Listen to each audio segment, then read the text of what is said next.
All right, everyone. Welcome to another episode of the Joyride. Yeah, man, we got headphones now. Look at us. I like this setup. It's a little different. It's a little awkward. I don't know what to do with my hands. I know.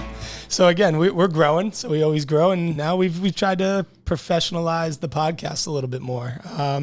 So Sacred Heart's been great to us. We have this new little studio that we're recording in. Shout out to Jason. Yeah, Jason Ebert, where we are. Looks good in those jeans. It is a nice Friday. Yeah.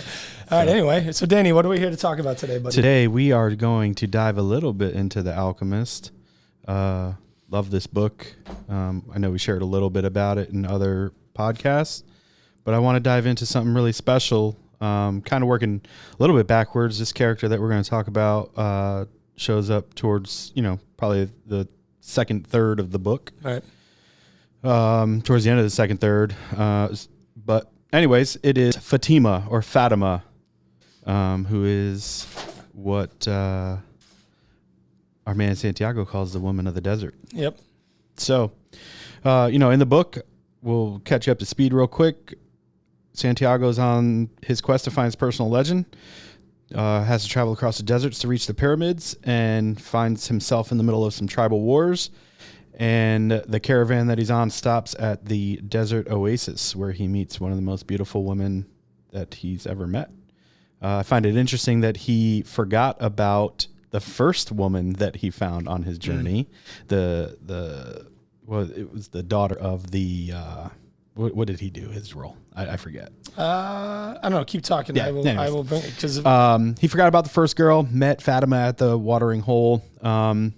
It's based in a Muslim country, so they have some traditions that they can't do, like talking and touching and hugging and kissing and all that stuff they're not supposed to do prior to marriage. But he meets Fatima, and it's really interesting because he falls in love with this young girl or woman, kind of right in the middle of his path. And he has a hard decision to make. Right.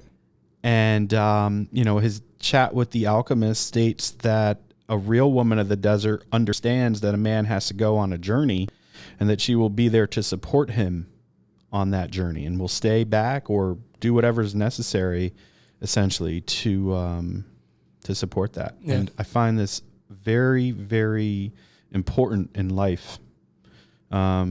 I think the two of us are very lucky where we have met our women of the desert. So I want to dive into that and how important it is to have a nice, strong woman, one that doesn't always say yes, but doesn't always say no either, and make sure that we're guided and moving in a good direction. So tell me a little bit about your wife, man. So again, I agree. Relationships are very important, and my wife is an incredibly special woman. She's somebody that I met back in Stamford, Connecticut in 2004, 2005. She doesn't remember meeting me prior to that. We did meet in one instance in college. My wife Marion is, I knew her brother before I knew her. He was friends with the guys that I was friends with in college. They'd all gone to high school together. And I had met her at a party at the beach in Fairfield once before, but she didn't remember that.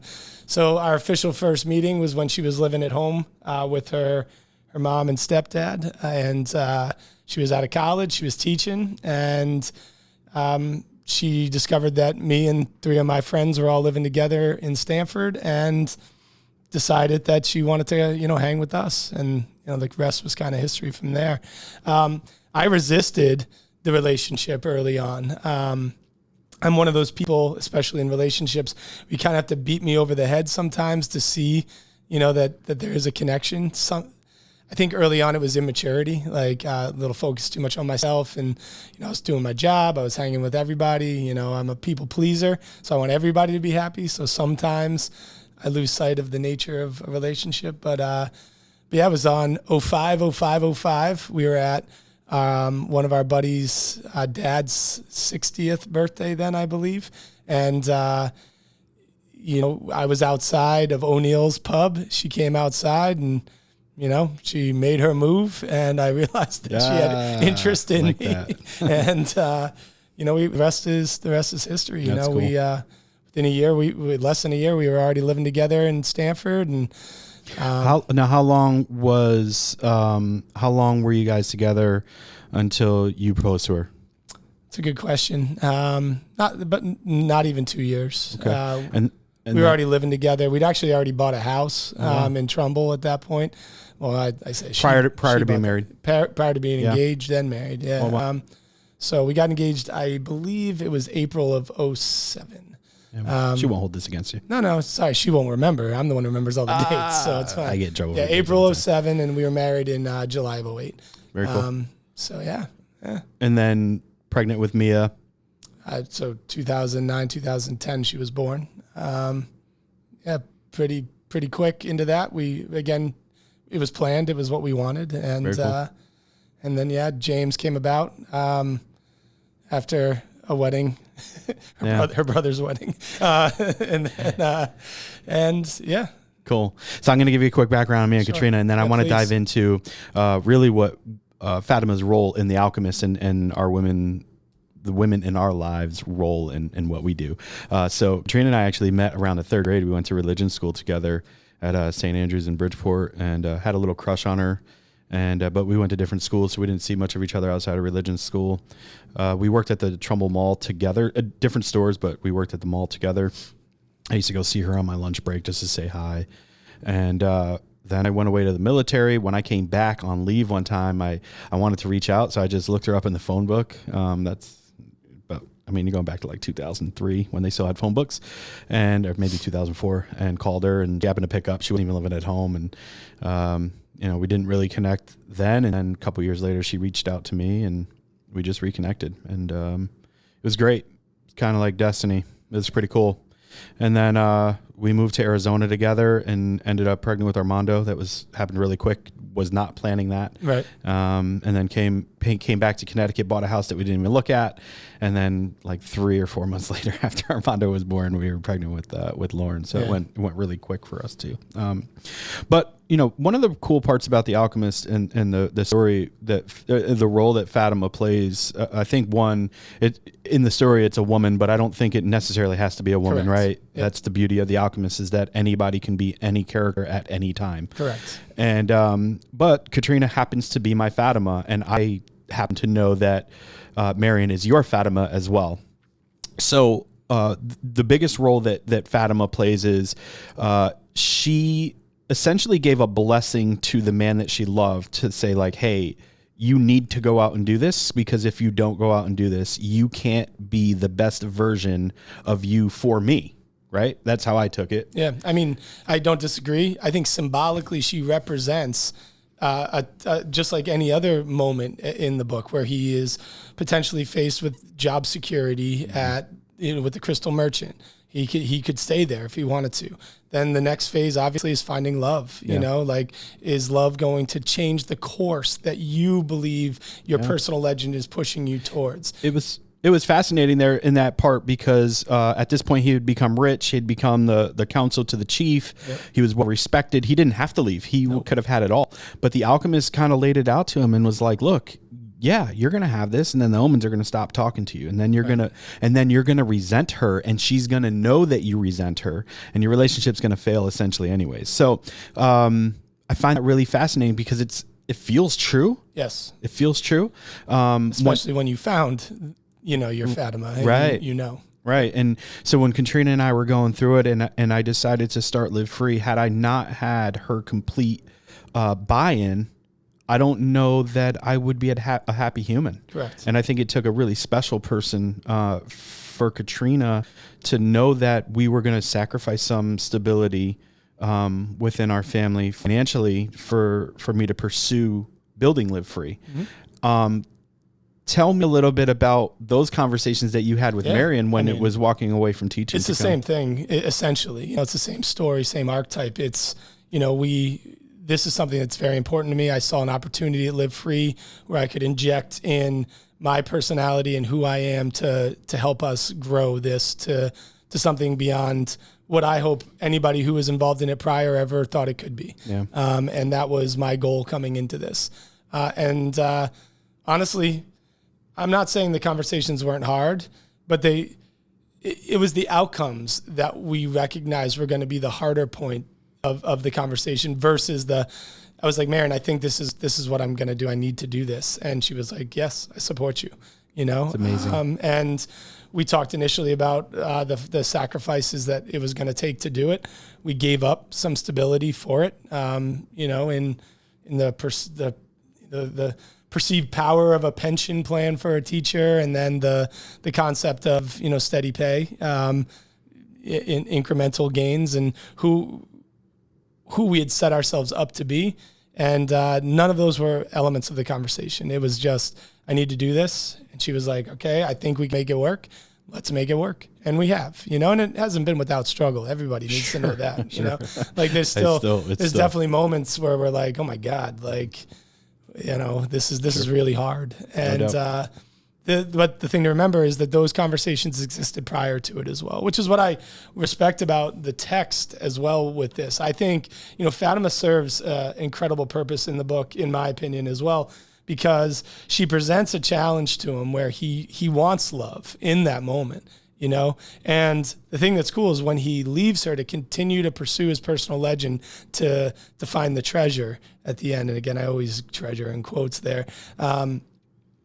The love hasn't diminished, it's still there. Almost a driving force too. Of course. And I think that's why, in a deeper sense, the concept of the wind in the text the wind represents all of the things that he's experienced, all the mentors that he's had, all of the connections that he's made. And every time that wind blows, it reminds him of all of those things. And I talked about this with you a while back.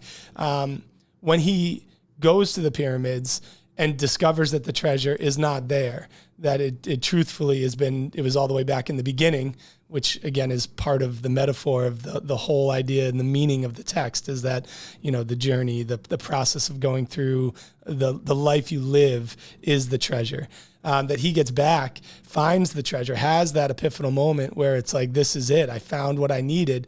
The wind blows again, and he hears Fatima in it. And it reminds you that his return has happened. This is that concept of the hero's journey. He's in the midst of the return, and now he's called again to go and seek what I believe are the fruits of that treasure. Yeah. A treasure is not a static thing, right? It's dynamic. So the other part that I find really interesting in all of this is that I know that had I not had Katrina's full support, I couldn't do good work or great work.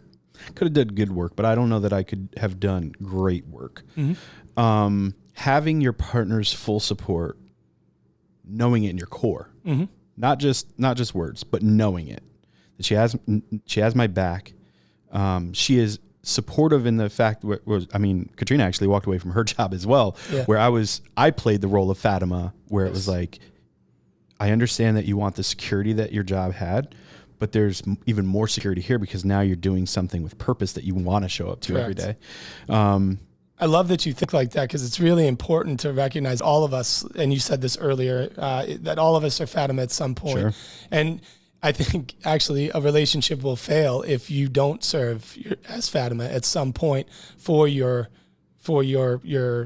partner's journey. And I do think, I'm not saying that there'd be a part 2 of The Alchemist, but like once he finds Fatima, he may get to her after finding his treasure and realize that she's on a path, that she's searching for something, and he may have to let her go and do it, and so I'm prepared for that in our lives. It happened to us prior to me coming here, when Marion shifted to another district and found another district to become a part of. Sometimes it's when she changes from being a kindergarten teacher to a second grade teacher because they need her to. Now she's on a path again where she needs to spend focus on something else that's other than me. And I think that that's a tremendous relationship when you're allowed to, when you allow the person that you're with to go out and find themselves within the relationship, and having them know that you're in the wind, you're singing that song. And if they're ready to listen to it, like sometimes you're out in the yard and you don't hear the birds singing, but then you finally do. Like you're there. It was interesting because the whole concept of being able to go out and pursue what I felt I needed to do with my life. It wasn't that I wanted to. I felt like I needed to. I was compelled to do it. Called. And now I actually proactively not push her, because that's not the right word to use, but I want to encourage her to go and make sure that she's still going down her path as well. Because I do, a lot of I'm not saying my relationship is perfect, because it is not. Having a relationship is hard, right? And stories like that make it simple, but they're not simple. They're challenging. But I find that the most healthy relationships that I found in my life, and not just mine but others, is that there is that push to achieve more than just what you want to, or what you think the other person should be doing. It's fascinating, isn't it? Yep. And again, I think the best relationships you have in your lives, from a young age, I made the observation that was like, I haven't seen you in a while, but it feels like I saw you yesterday, right? And if there's space and time that exists in your relationship where you're not together and then you come back together and it feels like nothing's changed, then I think that's the true mark of an authentic relationship, you know? And I think when you find that in a romantic relationship, it helps you bring some security to the other relationships that you make in your life as well. Sometimes you put a little too much pressure on the other people, but that's what it's all about. So, we're coming up on 17. So my message, try to find your Fatima, be the Fatima, and, find somebody that's going to really encourage you to pursue the things that you need to in life, man. It's a real blessing to have that. Yeah. So I will 100% echo that, and then encourage from my side just to, in the midst of trying to create these relationships, you have to leave a lot of it to the omens and to action. It doesn't just happen overnight. You have to work at it, but sometimes you just have to let things go and see where they lead you. Amen, brother. All right. Good one. Let's get back to it. Later.